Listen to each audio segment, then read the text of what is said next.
this thing, and I've contacted the folks down in the Kinston area, especially the Diener office that regulates that.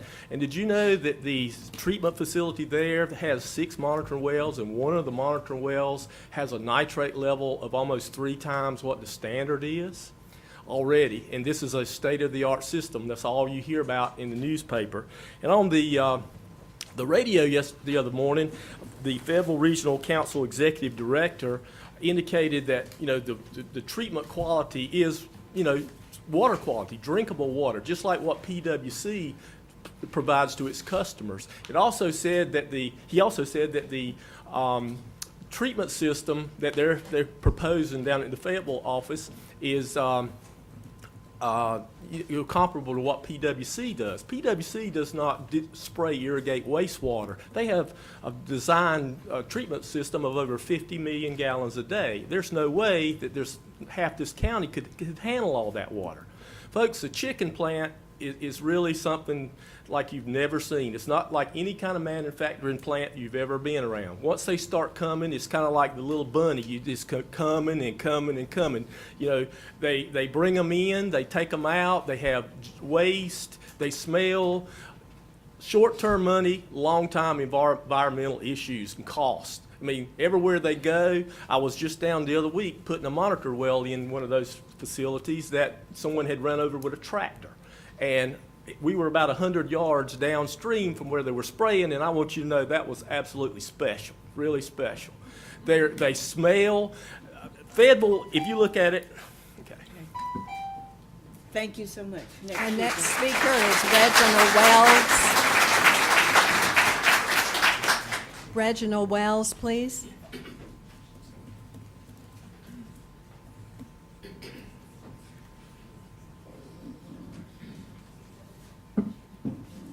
Madam Chairperson, Commissioners, ladies and gentlemen, good evening. Good evening. My name is Reginald Wells. I live at 2501 Woodwind Drive here in the city of Fayetteville. I serve as the proud pastor of the Falling Wind Missionary Baptist Church, which is located in Cedar Creek, immediately beyond the entrance to the Cedar Creek Industrial Park. I'm here tonight to verbalize not only the church's opposition against the chicken plant, but also I'm speaking on behalf of the community as well. This plant is not a good idea for not only Cedar Creek, but the entire Cumberland County community. As a former 3-term county commissioner in a county which had several chicken processing plants, spray fields, and other things associated with the poultry industry, I know firsthand what a plant of this nature can do to a community. It would devastate the community. I witnessed firsthand feathers littered in front yards. I smelled ammonia from spray fields in that community. I witnessed firsthand a community being evacuated because of an ammonia spill at a processing plant. Commissioners, please consider the long-term effects of locating this kind of facility, not only in Cedar Creek, but in the entire Cumberland County area. In conclusion, within the city limits of Fayetteville, we have the world-class 82nd Airborne Division Museum. We have the Botanical Gardens. We have the Cross Creek Mall with the additions of new stores. We have a renovated downtown area. Fayetteville State, Methodist College, Fayetteville Tech, and other wonderful attractions here in the city and the county of Fayetteville. Ask yourselves, do you want to be guilty of adding a chicken processing plant to that awesome list? Really? Do you want a photo op with you cutting a ribbon to a chicken processing plant? Thank you Again, so much. thank you for this opportunity. Clifford Bastian. Clifford Bastian, please. As far as we can. Who you call? This gentleman is Clifford Bastian. Bastian. Thank you, sir. I thank you, commissioners, for giving me the time to speak. I would like to introduce a new sign to you.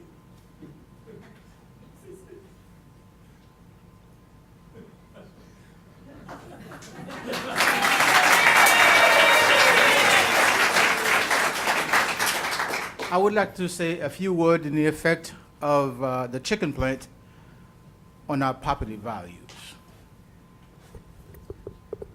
The chicken plant will affect negatively our property values. And I can tell you because I have a broker's license. As it is today, we have to disclose to any prospective buyers that there is a proposed chicken plant coming to the area. Although they may go to see the house, but they would not buy. And we can expect when the chicken plant comes in line, the very first incident that happened at City Creek Park, our property values will plummet, and we won't be able to give the house away. So I'm asking you to consider carefully, because we have invested on our houses. We have invested heavily on our future, and we count on you to honor our property values. Please vote no against the chicken plant. Our next speaker is Jackie Taylor. I'm going to yield my time to other speakers who are in opposition. Our next speaker is Larry Baldwin.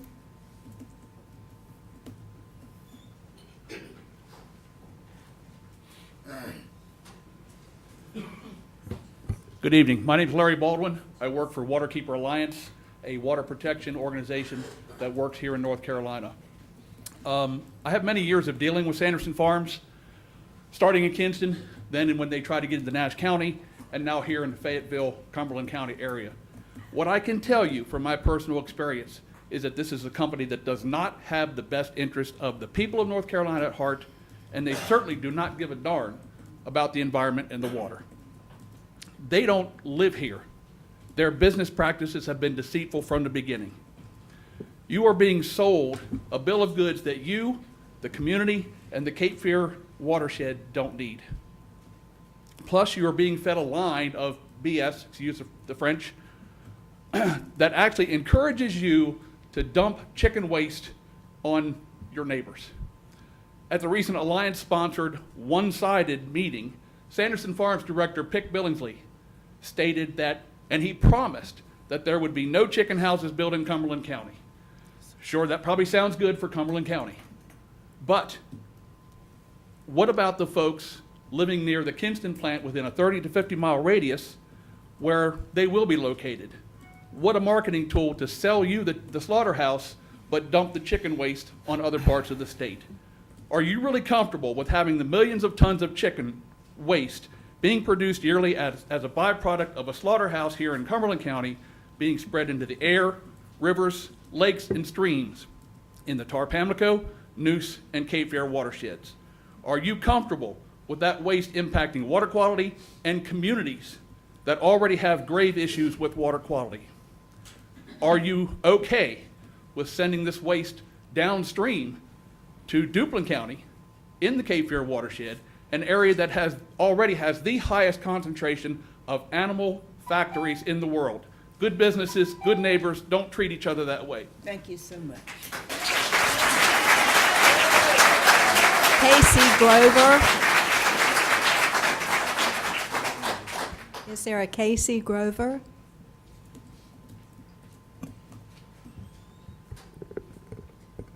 Did I pronounce your last name correctly?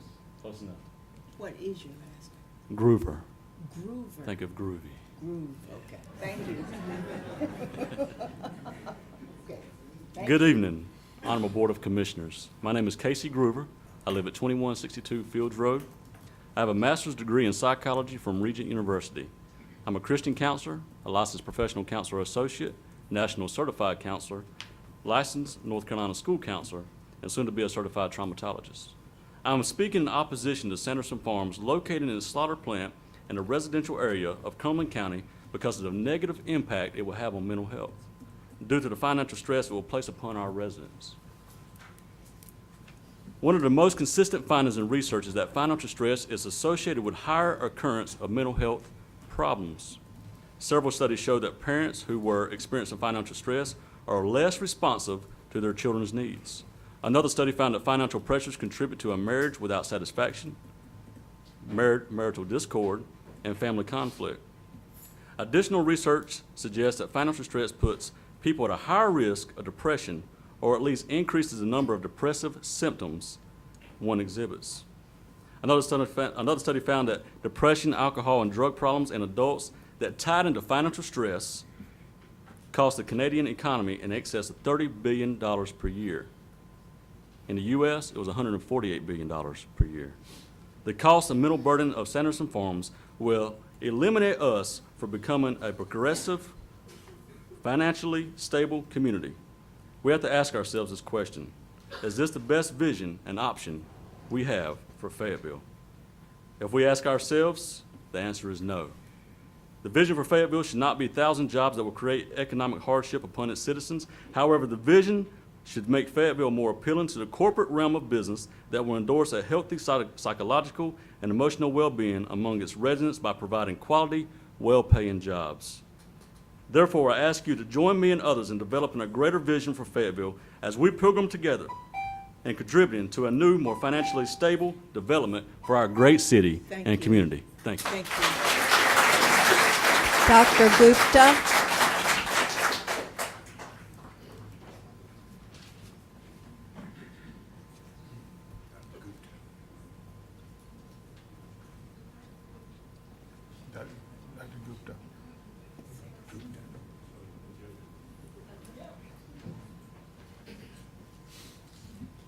Thank you. Good evening, Madam Chair, Dr. Council, members of the Commission. I am Rakesh Gupta. I'm a practicing physician. I live at 2595 Vixen Street, Fayetteville 28303. It's in the middle of the city. And I practice gastroenterology at 1880 Quiet Cove 28304. That's also in the middle of the city. I've been a resident here for 24 years. I'm very proud to call this my home, and I've seen significant progress in our city over the last 20 years. But I'm very concerned about the proposed chicken plant. This is not an issue that is pertinent to my backyard, as some may have called it. This is not about them against us. This is not about us against them. I attended the meeting at the Crown Coliseum, and I was not very convinced. The state officials readily and repeatedly said that they did not have an application from Sanderson Farms, and therefore were generally speaking generalities.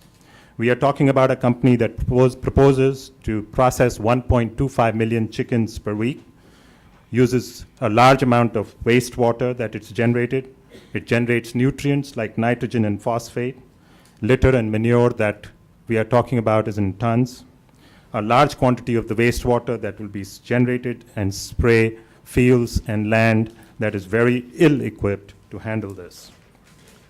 The biggest concern for me is the environmental impact and the health impact.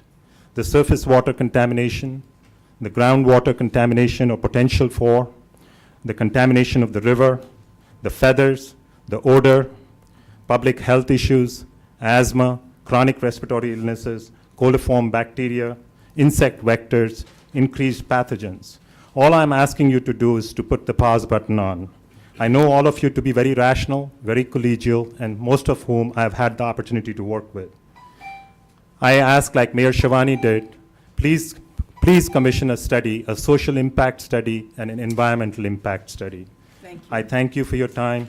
I'm concerned about the image and quality of our life, the job market, and I'm quite certain this is not the legacy we would want to leave. Thank you, ma'am.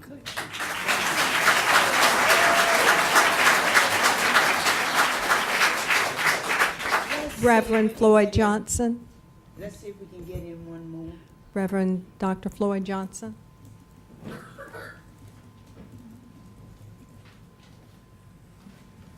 Madam Chair, Commissioners, thank you for this opportunity. My name is Reverend Dr. Floyd Johnson. I live in 448 Hallmark Road, Fayetteville, North Carolina. Cotton aid.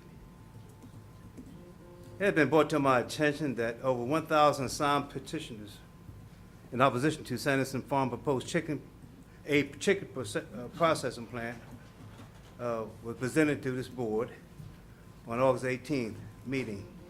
where nearly 200 in attendance voicing opposition to the plant being located in Cedar Creek Business Park. There have been so much talk brought to this matter that anyone trying to absorb all of the facts will make it extremely difficult to determine what direction they would like for the county and city officials to go. Opinions made through editorials, op-eds, letter to the editors, individually and collectively, have been expressed when the opportunity availed itself. Through these venues, we have been inundated and confronted with facts and issues coming from both sides of the table. For an example, there are some who are aware that the cost of having a slaughterhouse too close to Cedar Creek residential areas may present so many problems that it will negatively impact the quality of life in their community, and of course, Cumberland County as well. Now, I know my time is short, so without going into all the nuances and all the intricate details, some of the issues that would have been addressed. Ask yourself these questions. What are the health risks? Will the land property value be impacted? Will additional road traffic create safety hazards in our community and propose a risk to our school children? As a former member of the Joint and Favorable Cumberland County Appearance Commission, I know this plan will adversely impact the gateway to our community. I only got 7 seconds to go. These issues and others too numerous to mention here in this need to be addressed. Explore, research, do your homework. Thank you kindly. Thank you.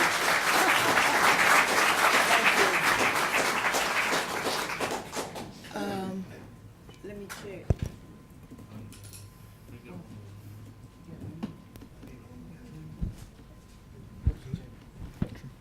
Our last speaker is Michael Boos.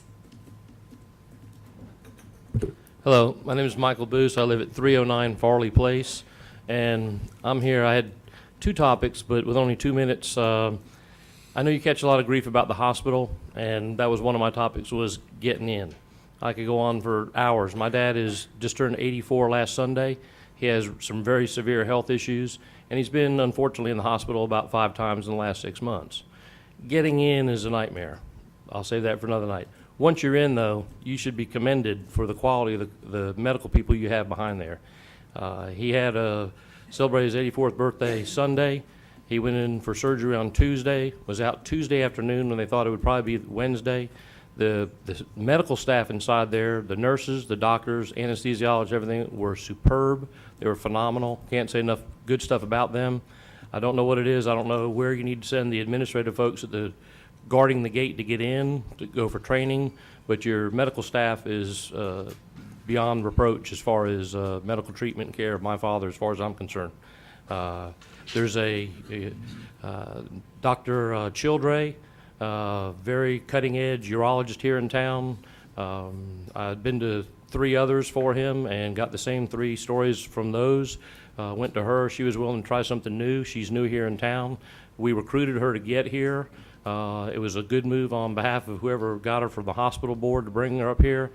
She's a tremendous asset to the hospital, tremendous asset to y'all for choosing your personnel. I just want to commend you for, once you get inside the door, it's a tremendous facility. I think the key is trying to figure out some way to make it a little more people-friendly at the door.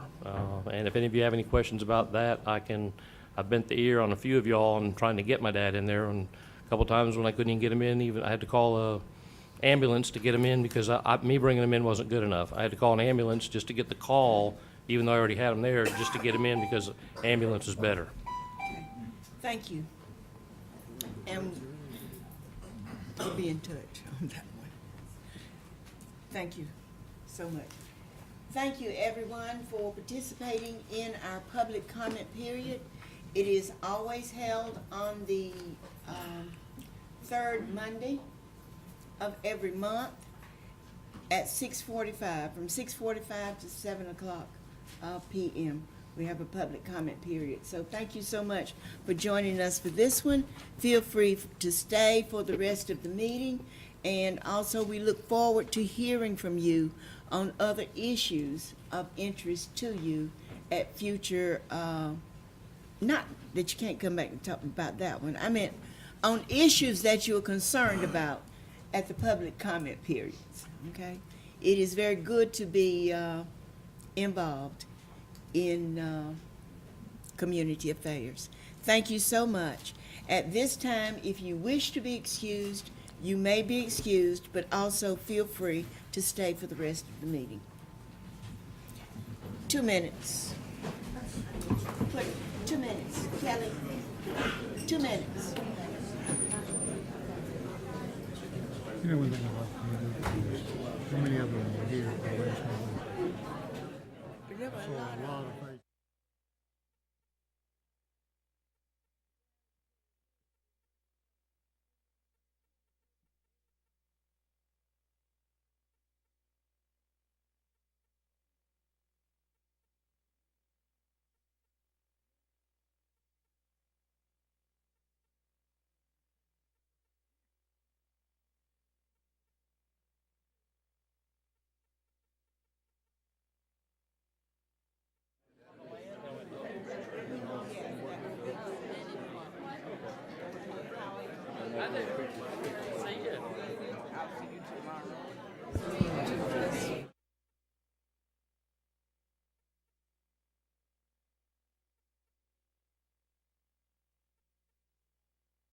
Jessica Drake, and Jessica will introduce a lady that we have had the opportunity to meet before, I think. Good evening, Madam. Good evening. And Councilman, thank you so very much for this opportunity to introduce to you Ms. Jenna Shackelford, who I have already had the wonderful pleasure of meeting. Jenna recently graduated with honors from her home school, Lake Chair Academy. She has been active in Cumberland County 4-H for the past 11 years. 4-H has provided a wide range of experiences, everything from showing livestock to learning gun safety and public speaking, but her favorite activities have involved volunteer work and learning about local and state government. She has attended the Citizenship Focus for the past 2 years, where she met with state legislators and heard an array of speakers. Throughout her academic career, she has competed in speech and debate events and owes much of her success of all of her public speaking to her involvement in 4-H. Presently, Jenna plans to attend FTCC for 2 years and then eventually go on to Oxford University. Her passion is in apologetics, and in other words, learning how to articulate what she believes and to be able to defend her faith through evidence. Her desire to serve and counsel young people and make an impact on wherever the Lord feels like she has planned for her. And she has been a wonderful, shining example of what our 4-H program has done for the young people here in Cumberland County. And I know without further ado, I'd like to introduce Ms. Jenna Shackelford. Jenna, come forward, please.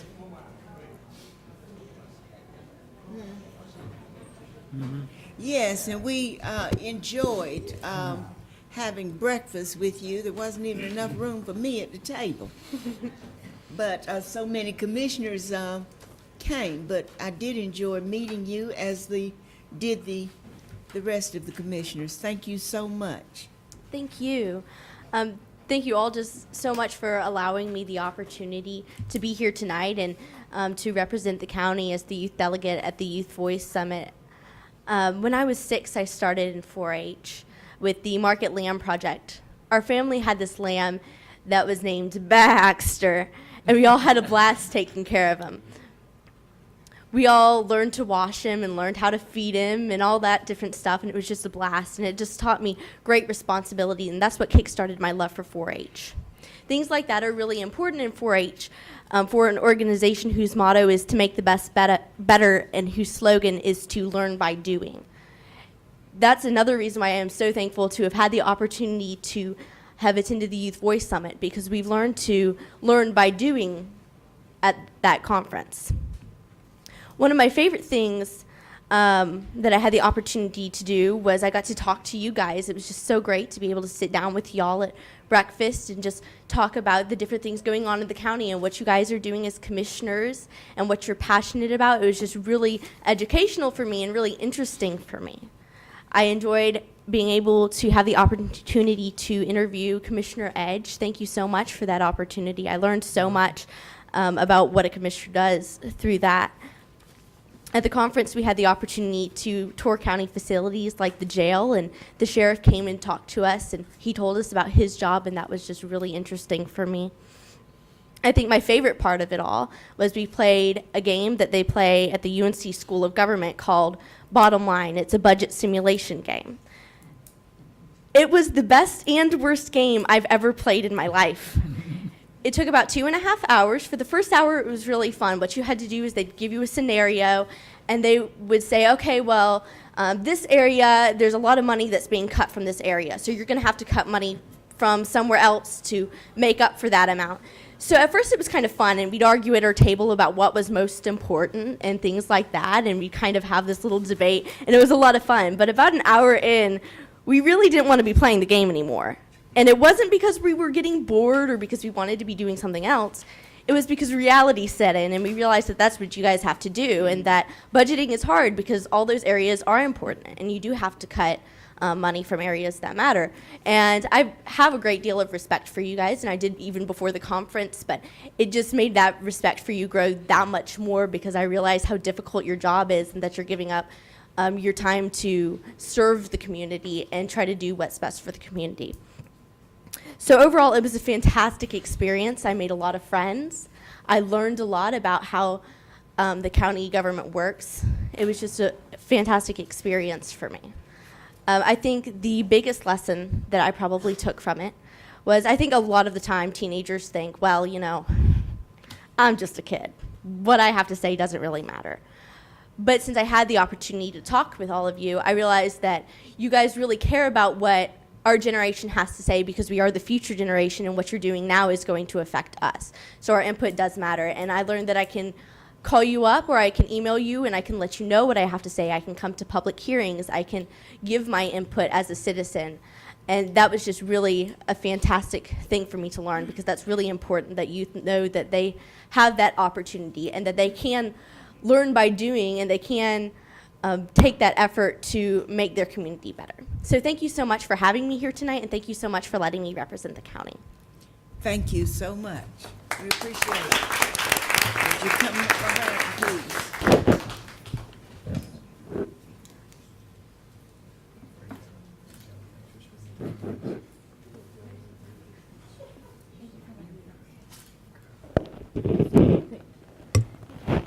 Dr. Keene is in the audience, so that's a future student, Dr. Keene.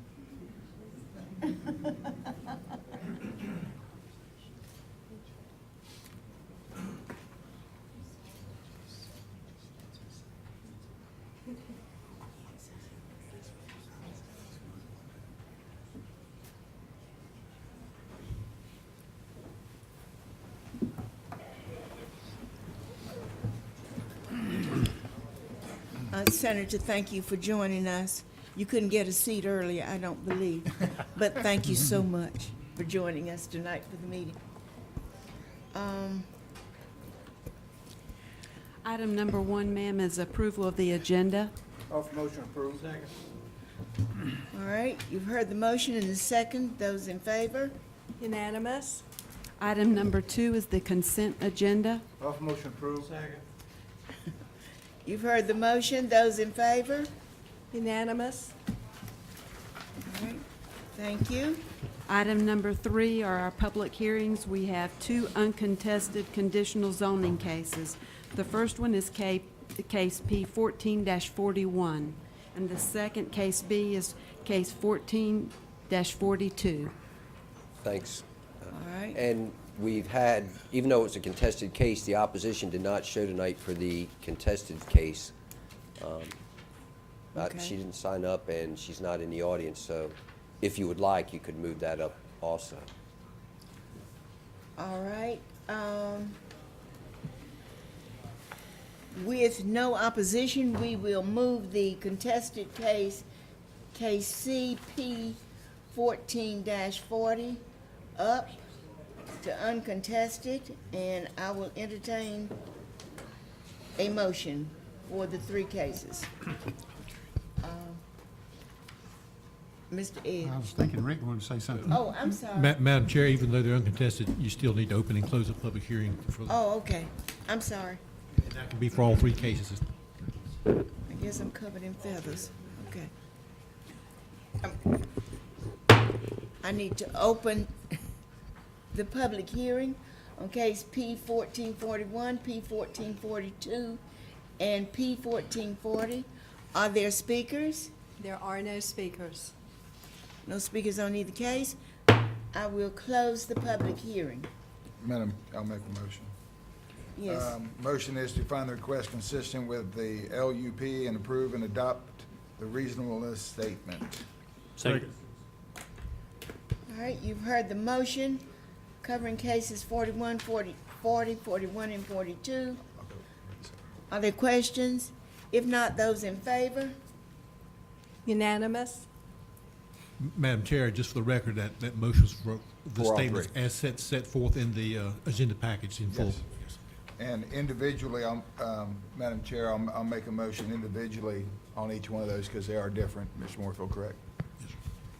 So for case number P 14-41, second motion is to approve the planning board recommendation. Second. And for P 14-40, approve O and I.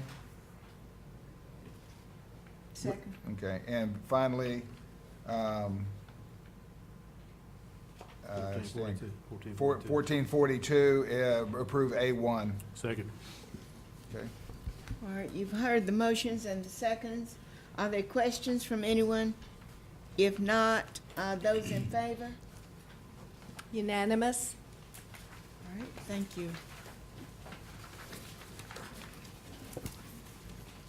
Item D is a public hearing on the Consolidated Annual Performance and Evaluation Report for the Community Development Program Year 2013. And I'd ask Ms. Sylvia McLean, the Community Development Director, to provide you some guidance and information on this.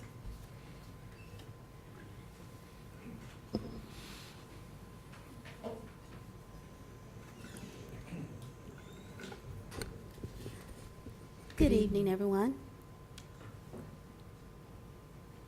To the Board of the Commissioners, to the Board of Commissioners, we are pleased at Community Development to present our Program Year 2013 Consolidated Annual Performance and Evaluation Report. This report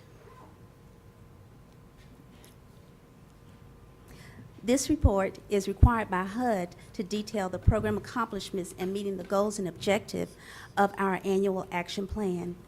As an urban county entitlement designated by HUD, Cumberland County receives annually Community Development Block Grant and Home Entitlement Funds that are administered by the Community Development Department. Community Development also receives funds from COC to address homeless needs in the community, and these funds are awarded by HUD through the Continuum of Care grant, through the state, which also provides us funds for the Emergency Solution Grant, and through the North Carolina Health and Human Services for the Project for Assistance to Transition from Homelessness, the PATH program. During the past year, Community Development expended $2.2 million to assist low and moderate income residents in the community in the program areas such as housing, human services, public infrastructure, and public facility, homeless prevention, rapid rehousing, and outreach service programs. The designated areas for our funding consist of several different areas, towns throughout Cumberland County, which, as you know, are Eastover, Falcon, Godwin, Hope Mills, Linden, Stedman, Spring Lake, Wade, and other unincorporated areas. During this program year, we have completed several projects, and those projects are in the area of housing. We've completed and provided 38 homeowners housing rehabilitation and repair, one investor rehab for affordable rental housing. 2 affordable housing units were constructed by our CHOTO. And with our CHOTO, this project is located in the Spring Lake area. We have also provided funds to the town of Spring Lake for a sewer collection extension project. We've also provided 743 county residents with public service programs. 90 homeless individuals through our COC program. 711 homeless individuals, 711 households through our ESG program. And finally, we've also provided outreach services to 443 persons, and of those 443 individuals, we enrolled 268 through our PATH program. In July, as you know, the Cumberland County COC and Fayetteville Veterans Medical Center partnered in order to provide a 2-day event that we hosted with them, and approximately 900 individuals attended and visited the various stations and services, and appointments were made. These are just a few highlights of the various activities and accomplishments that we have accomplished in our program year 2013 CAPER, as again resulting in $2.2 million expended and serving more than 1,800 households in Cumberland County. The final CAPER is due to HUD by September 28th, and prior to submitting to HUD, it is a statutory requirement to hold a public hearing. Therefore, it is requested that the Board of Commissioners receive the presentation of our program year 2013 CAPER and conduct a public hearing at this time with no further action required in order to submit the document to HUD. Thank you. Thank you so much. And now I will open the public hearing on the Community Development Program Year 2013 Consolidated Annual Performance and Evaluation Report. Are there speakers? There are no speakers. I'll close the public hearing on this report. What action, Mr. Attorney? We don't have to have any action. Okay, thank you. Oh, thank you so much for bringing this to us. It was an interesting report. I did have a couple of questions, but I'll ask you later. Okay? Nothing bad. Thank you so much. Next. Item E is a public hearing on the adoption of a resolution concerning approval of the execution and delivery of an installment financing contract under North Carolina General Statute 160A20 to finance the acquisition and renovation of a new facility on the campus of Fayetteville Technical Community College. Mrs. Cardinale. Thank you. Good evening. The resolution that you have before you and the public hearing that needs to be held relate to the final step in securing the borrowed funds of $3 million for the building that was purchased on behalf of, or that was purchased by FTCC, for which we are borrowing the funds. Our financial advisors did reach out to the most competitive banks at this time and were able to secure a rate of 1.27% for 5 years, and that's on $3 million. So the approval of this resolution will approve those terms and conditions with PNC Bank. I need to open the public hearing on this resolution. Are there? There are no speakers. No speakers? I'll close the public hearing. Are there questions or? Just have one question. Yes. Has the attorney approved this for legal sufficiency? This resolution, yes, sir. All right.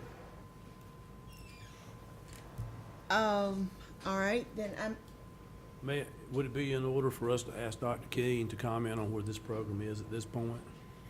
on where the program is Yeah, at this point? where are we at this point with this program? Could you comment on it, sir? You may come to the mic and.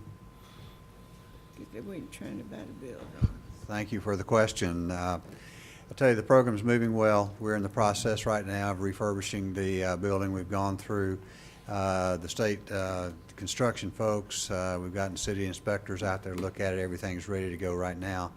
The program, I cannot be more pleased with where it's headed. We didn't expect, immediately to have people in there. We have, I think, 17 people that are in there right now, and we haven't even opened the program yet.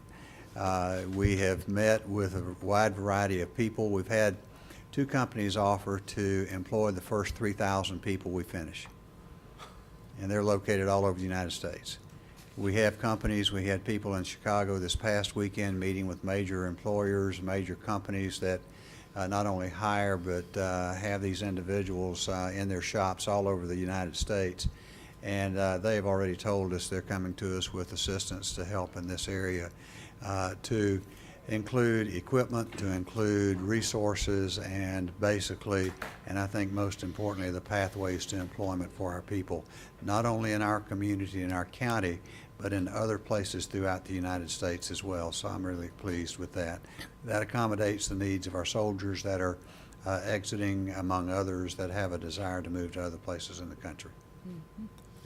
Are there other questions? If not, I move that we approve the resolution concerning approval of the execution and delivery of an installment financing contract under North Carolina General Statute 160A-20 to finance the acquisition and renovation of a new building on the campus of Fayetteville Technical Community College and improvements to the Horticultural Center, and authorizing the execution and delivery of documents in connection therewith. Second. Are there other questions? If not, you've heard the motion. Those in favor? Unanimous. Thank you. Madam Chair, may I have one moment additional? I'm while sorry. It's okay. While we're on the subject of debt, I have good news for you, and I thought I would share that if I might. Please.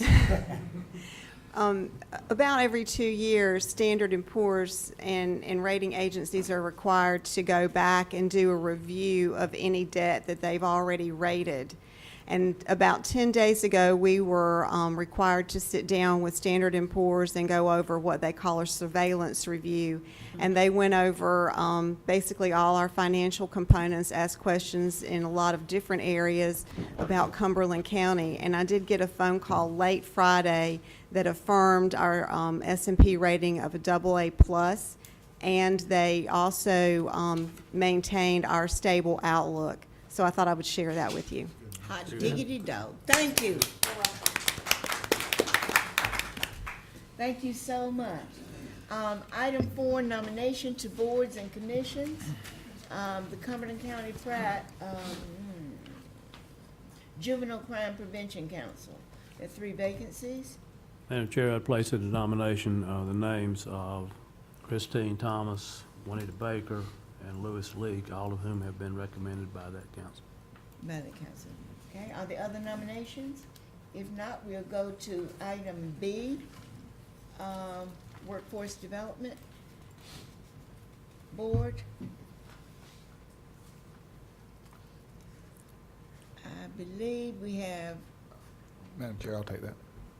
5 vacancies, yeah. okay, 5 And vacancies. there are 5 vacancies on the Workforce Development Board. There is a nomination for Linda Hopman for a 3rd term, Mr. David McCune for a reappointment, a reappointment of Mr. Randall Newcomer, a reappointment of a 3rd term for Miss Esther Acker, and Miss Esther Thompson. All right, thank you. Are there other nominations for this board? Don't have a nomination. Are we going to stray from our policy of the 3rd term or not? I think, well, as I understood it, this board, this came as a recommendation from Dr. King and the Workforce Development Board.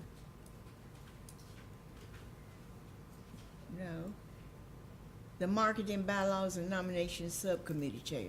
That's it. So that was, It's still a violation of our policy. I mean, I'm not disputing, it's fine with me if we put her back on there, but we've had this come up before on third terms for people. Some we approve, some we don't approve. So whatever the board wants to do is fine with me. all right. Are there any other questions? If not, Senator?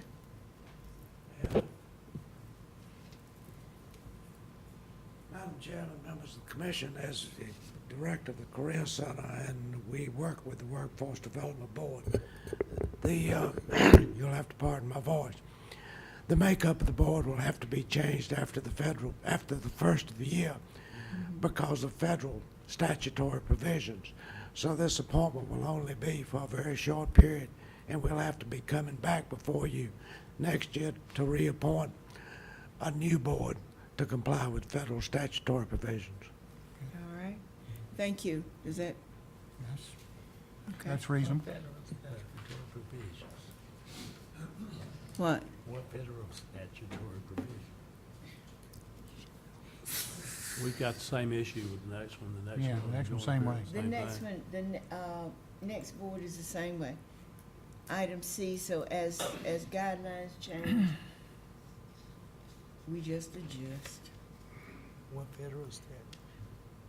Please. I was wondering about this, but I don't. There've I'm been- sorry. You recognize the chair? Commissioner Evans was addressing a question toward me. There have been some federal changes in the workforce development area. I had a meeting 2 weeks ago with Dr. Keene and Senator Rand and others to discuss those changes. So there has been a complete overhaul, and there will be some adjustments forthcoming. One more question. To Yes. our county manager, thank you. I'm still not understanding, you said there's been some adjustments federally.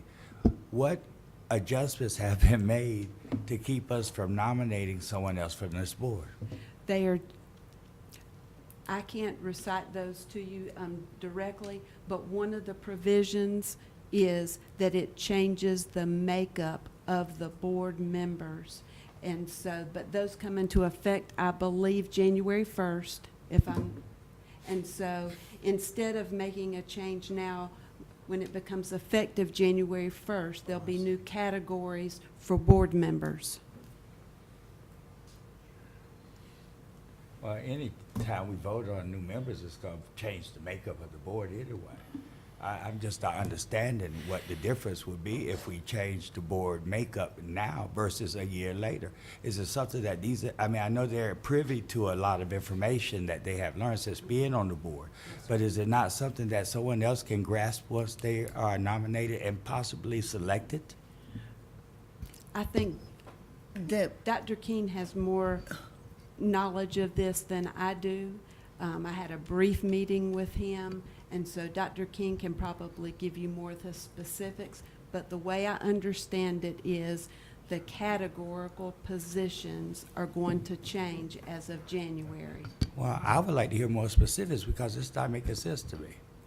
Les, can we bring that back for the next meeting, or perhaps send the information out to us as we gather it?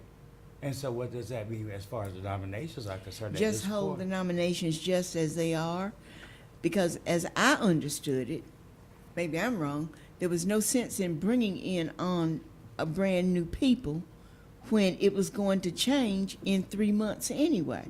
Well, and I somewhat understand that, but also just listening to our vice chair, this is breaking our policy, so why should we break our policy if it's not gonna make that much difference anyway if we bring somebody new on? And if somebody new come on, they can learn what needs to be or understand what's going to transpire. But anyway, maybe I'm asking let too me many invite questions. you I don't know. to make a nomination if you have a nomination to make. Mr. No, I was just Evans? wanting to understand. I mean, I was just hearing answers that just didn't make sense to me. We could appoint someone tonight that fills this specific categorical position, but they may not qualify under the federal changes January 1st. And it would be remiss to have somebody nominated for a very short period of time and then have to dismiss them because they didn't qualify under the new categories based on the federal changes. Okay, well, Madam Chair, if you don't mind, the next time, at the next meeting, I would like to know some more information about the federal changes that will prohibit us from nominating somebody else to this committee. We'll be glad to bring those changes back, Commissioner Actually, Evans. we should have known it tonight. And I apologize for that, sir. This same thing is going to come up in the next appointment, Mr. Evans. Okay. Where it has, the guidelines are going to change, and therefore they're asking to keep the appointments the same until they receive all of the new guidelines, and then have to restructure the committee. Okay. So, and we have done that before. We have done it on 2 or 3 occasions. If you asked me to name one right now, I couldn't do it. ABC Board was one. The Crown ABC Board was one. And the Crown Board was one. The Hospital Board was another one, Okay, that's fine. where we did that. If we need to get further information, we will get that from you before we vote the next time. Now, you do not have another. No, I'm done. Well, look, I have something else I'd like to say. I'm not disputing the issue, that's not the point. This thing is a little bit confusing when you look at this. You've got 5 appointments. 2 of them are not eligible for reappointment. Am I right about that? Y'all are reading that the same way I do? 2 are going into the third term. 2 are Two going in to the third term. third term. Then you scroll down to the memo from, Ms. Thompson. Amazon. no, Amazon. Peggy Azam or something. It says, please forward the request for a reappointment for David McCune, Randall Newcomer, and Esther Thompson. It doesn't say anything about the other 2. I'm not opposed to reappointing those people if that's what we need to do. This is messy. That's the only thing I got to say is messy. So, Mr. Newcomer was eligible for He another is. appointment. but Ms. Hopman and Ms. Acker are not eligible for reappointment.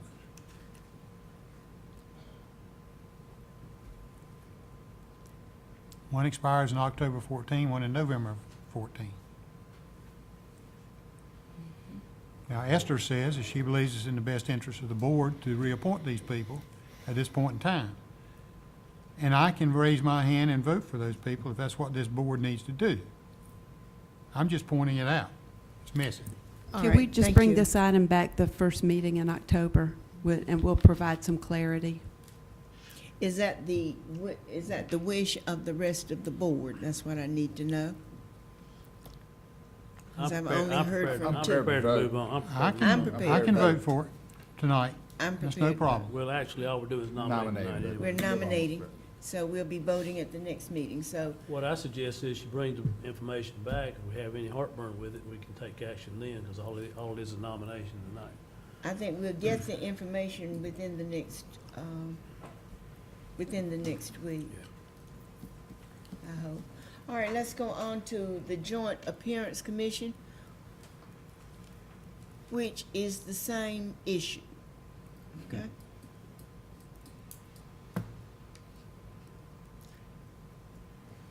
And I am going to nominate Mr. Chris Mitchell. I honestly scrolled through the names, and I didn't recognize any of the other names. I so didn't. I hadn't contacted anybody. And I think they know more about it than I do, so I hadn't was just contacted gonna. them. Are there other nominations? All right, item D.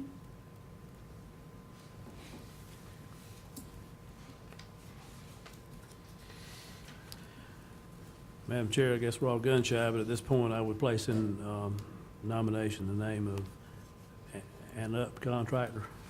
I just couldn't pronounce the names. I hope I'm just pronouncing it in English, and Up contractor. Madam Chair, if I could, I've been involved with the TDA for a number of years, even when it first came about.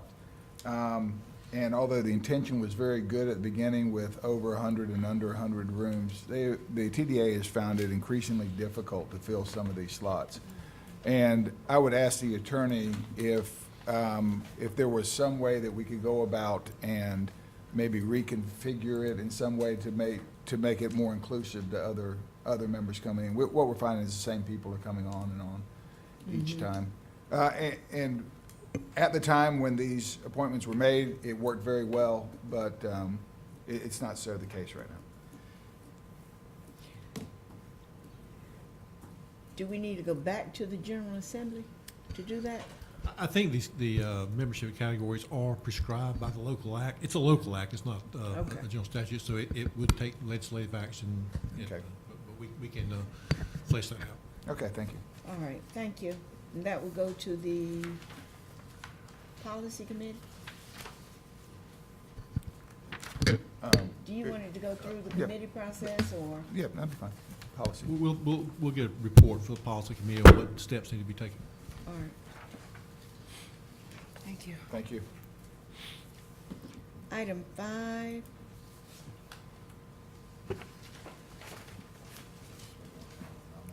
Item number 5 is consideration of appointment of local firefighters relief fund board for the Stedman Volunteer Fire Department.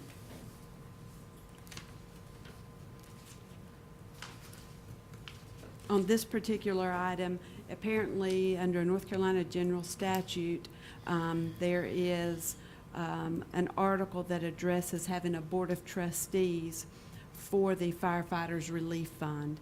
And the recommendation here, and it specifically came from the Stedman Volunteer Fire Department, was to consider a request to appoint Mr. Joseph Cashwell and Richard Crumpler to the Stedman Volunteer Fire Department Firefighters Relief Fund Board.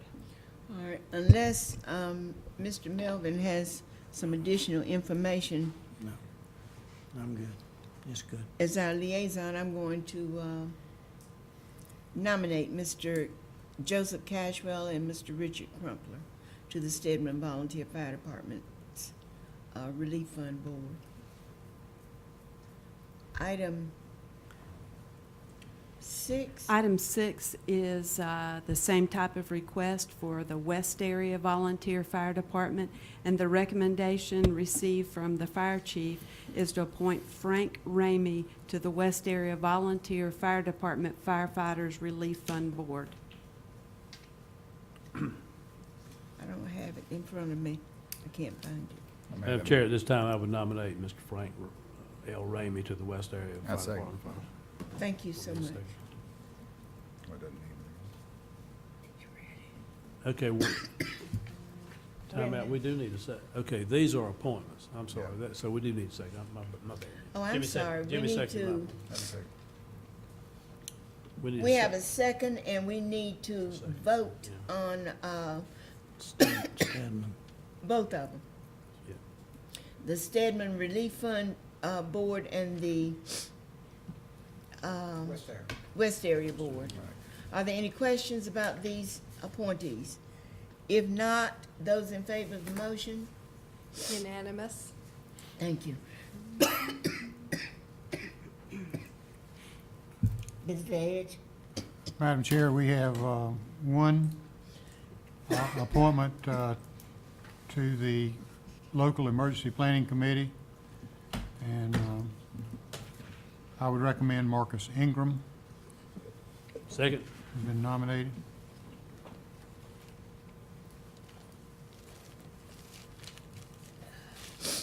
Let me take it from here. You all right? Chicken feathers. In the absence of the chairman choking over here, is there any discussion on the motion? All those in favor? Unanimous. Mr. Vice Chair, make a motion, we move into closed session for an economic development matter pursuant to North Carolina General Statute 143-318. 11A4. Second. There's been a motion and a second. All those in favor of going to closed session? Unanimous.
We come out of closed session. It's been moved and seconded that we come out of closed session. Those in favor? Unanimous. Motion to adjourn, Madam Chair. Second. Second, those in favor? Unanimous. Thank you.